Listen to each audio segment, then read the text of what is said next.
Hello friends, welcome back to my channel helping and Shruti. तो I hope आप सब लोग बहुत ही अच्छे होंगे। तो फ्रेंड्स, जैसा कि मैंने दोपहर में आप लोगों को एक वीडियो के माध्यम से बताया था कि मतलब जो हमारे 1 to 5th का जो रिजल्ट है वो 22 से 25 सितंबर के बीच में आने की पूरे चांसेस हैं। और जो इनका डीवी होगा ना, वो हमारा रिजल्ट आने के बाद होगा, क्योंकि आप भी जानते हैं कि प्राथमिक में कितने ज्यादा बच्चों ने फॉर्म फिल किया है और सभी को डीवी के लिए बुलाना। और इसके बाद उसमें से आप भी जानते हैं कि 80,000 हमारी सीटें हैं लगभग, तो 80,000 बच्चों का ही तो सिलेक्शन होगा। और हम इकट्ठा 4 से 5 लाख बच्चों को डीवी के लिए बुलाएं, तो ये चीजें थोड़ी सी कम वो हो रही थी। तो इसलिए पहले आपका रिजल्ट आएगा, उसके बाद जो बच्चे उसमें पास होंगे ना, बस उन्हीं का डीवी होगा। तो अब बच्चों के मन में एक डाउट ये आ रहा था कि जो इसमें 75% लिखा हुआ है, तो क्या ये जो है ना सीटों के एवज में 75% रिजल्ट देने के उसमें है। तो बच्चों के मन में ये डाउट आ रहा था कि ये सीटें क्या है जो हमारे वो वाले अभ्यर्थी हैं, बीएड अभ्यर्थियों के लिए रिजर्व रखी गई हैं क्या।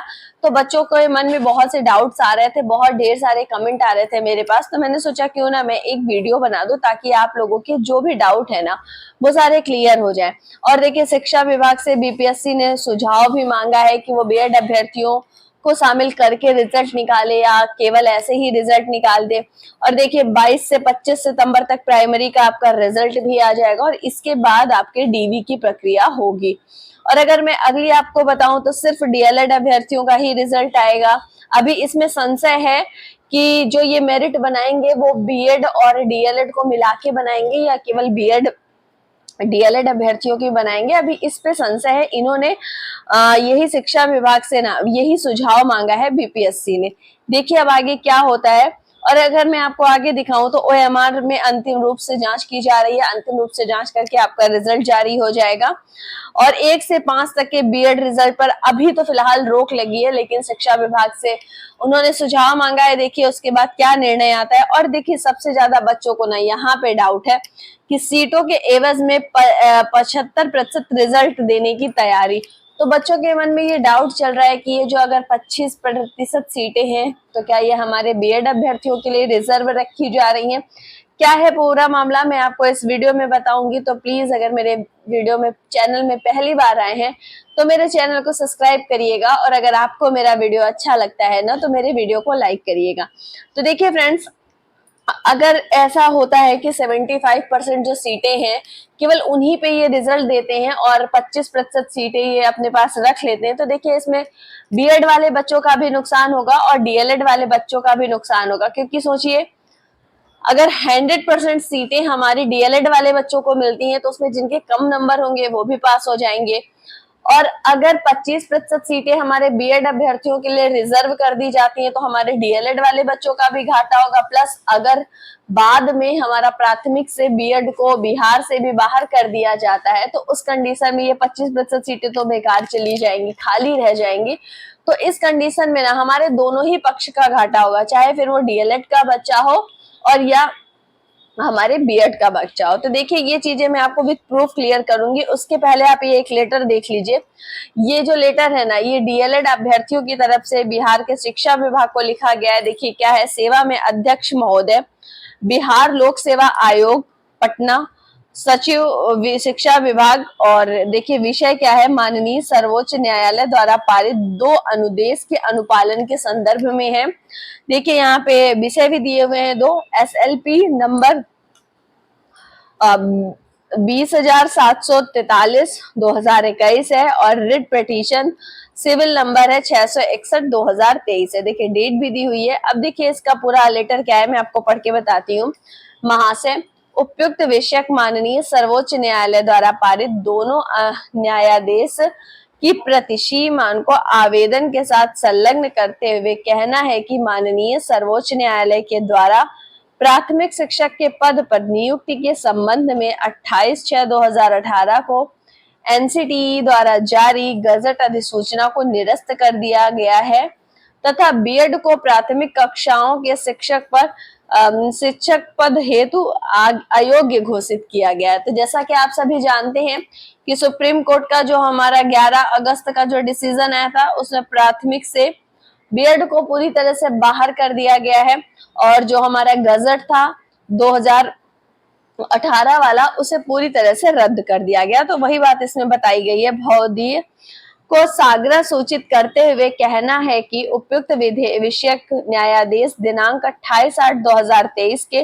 प्रकाश में दिनांक 11/8/2023 को माननीय सर्वोच्च न्यायालय द्वारा पारित न्यायाधीश के बाद भी बिहार लोक सेवा आयोग द्वारा विज्ञापन संख्या 26/2023 अध्यापक नियुक्ति प्रतियोगिता परीक्षा के अंतर्गत बीएड उपाधि धारक अभ्यर्थियों को प्राथमिक शिक्षक 1 से 5 हेतु सम्मिलित किया गया, जो दुर्भाग्यपूर्ण है। मतलब इन्होंने अपनी प्रॉब्लम बताई, क्योंकि आप भी जानते हैं कि 11 अगस्त को ही हमारा डिसीजन आ गया था कि बीएड अभ्यर्थी हमारे प्राथमिक के लिए अयोग्य हैं। और जो हमारा बिहार का पेपर हुआ है वो 24 तारीख से हुआ है, 24 से 26 के बीच में। तो अभ्यर्थी जो डीएलएड वाले हैं वो कह रहे हैं कि पहली बात तो इन्होंने एग्जाम ही गलत लिया, जो कि हमारे लिए दुर्भाग्यपूर्ण है। इन्हें एग्जाम ही नहीं लेना चाहिए था। जब हमारा बीएड जो है वो पूरी तरह से प्राथमिक से बाहर हो गया तो फिर इन्होंने एग्जाम क्यों लिया? तो बीएड अभ्यर्थी यही चीज यहाँ पे बता रहे हैं कि भाई इनको एग्जाम ही नहीं लेना चाहिए था। देखिए आगे क्या है। अतः श्रीमान से नम्र निवेदन है कि माननीय सर्वोच्च न्यायालय द्वारा निर्गत न्याय आयोग में प्राथमिक शिक्षक के पद पर 1 से 5 हेतु बीएड उपाधि धारक अभ्यर्थियों के पद पर तत्काल प्रभाव से रोक लगाते हुए सिर्फ डीएलएड उपाधि धारक अभ्यर्थियों की मेधा सूची तैयार की जाए, जिससे माननीय सर्वोच्च न्यायालय द्वारा निर्गत अनुदेश का पालन हो। तो देखिए जो डीएलएड अभ्यर्थी हैं वो सीधा सीधा ये कह रहे हैं कि केवल सुप्रीम कोर्ट के डिसीजन का पालन करते हुए बीएड अभ्यर्थियों को बाहर किया जाए और जो मेधा सूची तैयार की जाए वो केवल डीएलएड वाले अभ्यर्थियों की तैयार की जाए। ऐसी उन लोगों ने मतलब बिहार के शिक्षा विभाग को पत्र लिखा हुआ है। देखिए प्रतिलिपि भी यहाँ पे है, आप देख सकते हैं। तो देखिए अब वो ये कह रहे हैं कि जब 11 तारीख को ही हमारा डिसीजन आ गया, पेपर उसके बाद हुआ, तो फिर इन्होंने बीएड अभ्यर्थियों का पेपर क्यों लिया? अब देखिए 2 से 3 दिन के अंदर आपका ये चीज एकदम क्लियर हो जाएगी कि क्या बोलते हैं बीएड अभ्यर्थी हमारे शामिल होंगे रिजल्ट में, नहीं होंगे।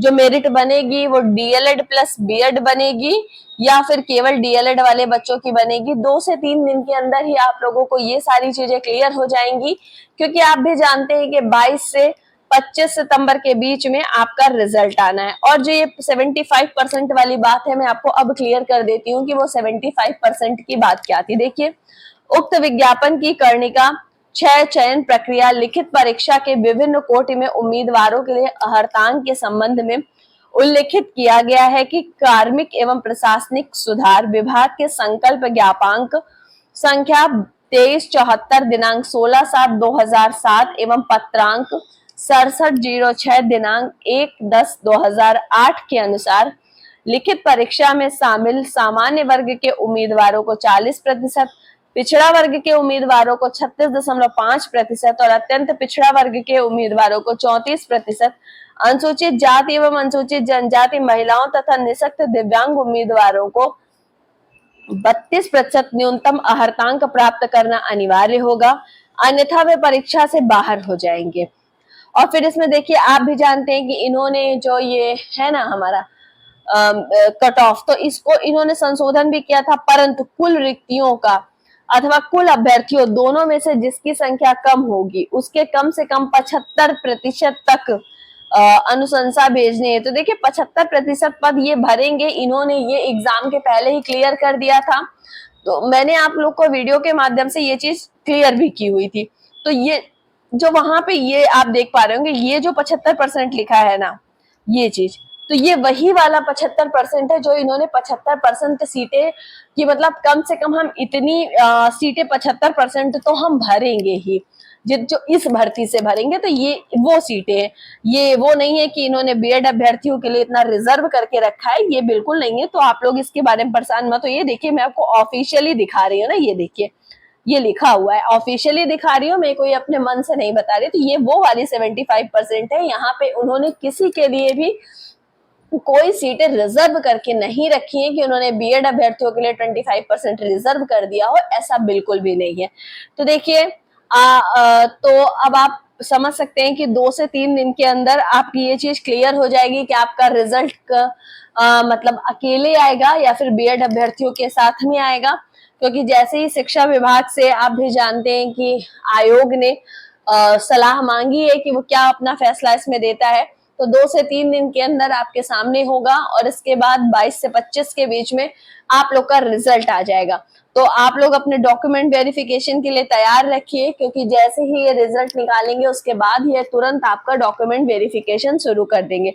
तो फ्रेंड्स, आई होप आप लोगों के जो भी डाउट थे ये 75% सीटों को लेकर के ये सारा अब खत्म हो गया होगा। और अगर आपको मेरा वीडियो अच्छा लगा होगा तो प्लीज मेरे वीडियो को लाइक करिएगा, और अगर मेरे चैनल पर पहली बार आए हैं तो मेरे चैनल को सब्सक्राइब करिएगा। तो फ्रेंड्स, मिलते हैं अपने